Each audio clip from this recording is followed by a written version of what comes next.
कमळी मालिकेचा 9 फेब्रुवारीचा हा प्रोमो खरोखरच अंगावर शहारे आणणारा आहे. मालिकेच्या आगामी भागात आपण पाहणार आहोत की कमळी आता पूर्ण आत्मविश्वासाने आपल्या हक्कासाठी उभी राहिलीये.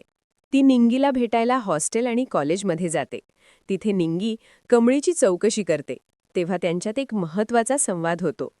निंगी काळजीपोटी कमळीला विचारते, "कमळे, तू बरी आहेस ना? ती अनिका तुला त्रास तर देत नाहीये ना?"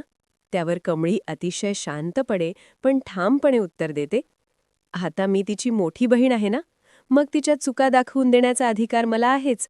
आणि आजपासून आम्ही दोघी एकाच खोलीत राहणार आहोत." हे ऐकून निंगी हादरते.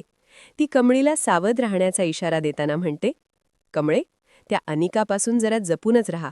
त्या माकडीचा काही भरवसा नाही. पार सर्किट आहे ती.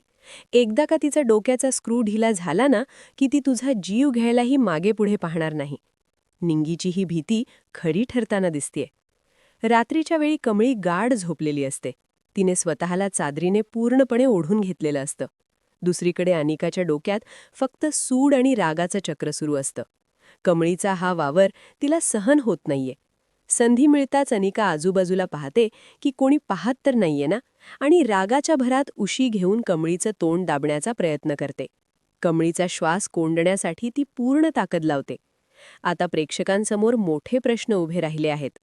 काय अनिका आपल्या या भयानक कटात यशस्वी होईल? कमळी वेळेत जागी होऊन स्वतःचा जीव वाचवू शकेल का?